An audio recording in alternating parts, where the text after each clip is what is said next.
payt endi nima qilyapsiz? Men o'zim uyimga boraman degan paytimda banka yopmoqchimisiz, oyijon? Voy qizim, xolodilnikda mevalar yomon bo'lib qolayotgan ekan. Qishda yeysilarda murabbo qilib qo'ymoqchi edim. Hozir shu zarilmidi? Men ketaman degan paytimda o'g'lingiz kelganda keyin mazam bo'lmayapti, boshim og'riyapti, charchab ketdim deysiz-a banka yopib. Hozir shart emas edi shu. Burungi zamonda yopishardi bankani, oyijon. Hozir yopilmaydi, hech kim yopmayapti. Uf, men ketdim. Qizim, yaxshi keldingmi? Ha, rahmat, oyi. Bolam qonnenam ochib ketgandir. Keyin sho'rva, somsalar qilib qo'ygan. Hozir suzib kelaman bolam. Voy, o'tiring, oyi, o'zim qilaman. O'tirib turing, o'zim suzib olaman. Voy, bu oyi, banka yopdingizmi? Nima man qilaman? Keyin qildi. Kecha olma olib kelgan edim.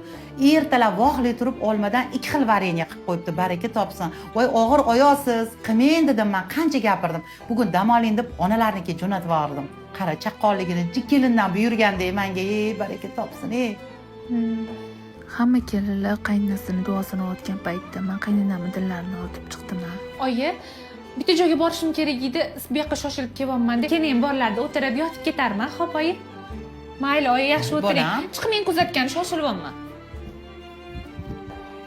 Tinchlik bo'lsin. Bu yoqdan kelib, bu yoqdan kelib. Voy qizim, buncha tez qaytdingiz? Oyijon, murabbolarni yopib bo'ldingizmi? Ha, voy, yopib qo'ydim. Unda mevalar olib kelamiz-da, birga yana kompot qilamiz, xo'p. Xo'p, mayli, yuring qizim.